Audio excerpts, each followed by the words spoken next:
Today I'm going to be showing you a variation of the waterfall twist, which I did in a video earlier. So for this, I would take a very small section of hair from the front, and you'll notice I've sectioned this part off because you won't need that in this one. So just take this little section and try and smooth out this.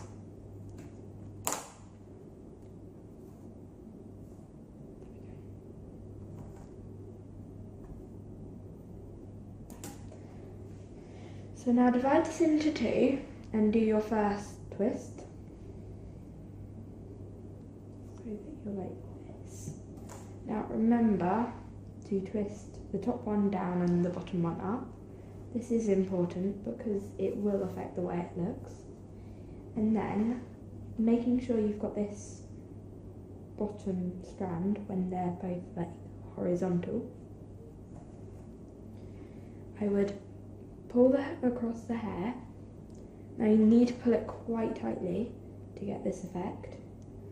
Take a really little strand, pull it over that bottom strand, and then bring this strand back across it, and then twist it under the original strand that we used for this. So now pull this down, making sure it stays quite flat. Okay, now do the same.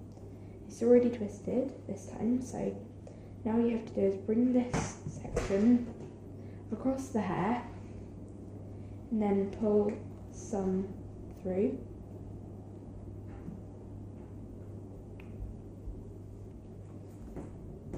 As you can see, this one's kind of undone a bit, but that's fine.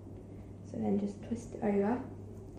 Now for this one, as you can tell, they're so small and they take a while, so you do not need to do the whole head of them because you will run out of hair very quickly.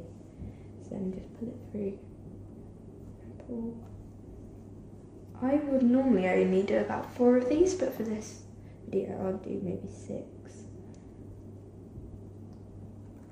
So just keep doing this, making sure to twist the strands the right way, keeping them very tight.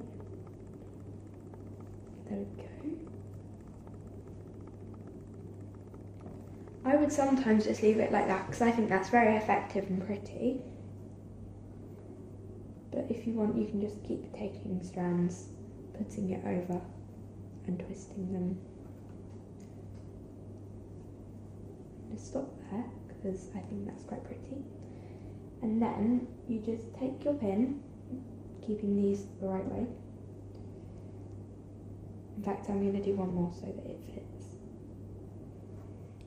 That is the one thing you need to make sure you don't do, and that's to have such a small amount of these that the pin is too long for them. My pin, should be just about long enough for mine. So you take your pin, open it. Now I'm going to stand up so you can see what I'm doing. Then put it across these two sections so that you've got them both underneath it. And then push it under, making sure it stays invisible, which mine hasn't, so I will do that again. So taking it out. It's quite difficult actually without messing it up. So you open it enough, put it around. I don't think these pins are liking me today. Then push it under. There we go, that one's worked. And there you have the mini waterfall twist. Butterflies, long drives and sunset evenings. Basically you could knock me off the earth.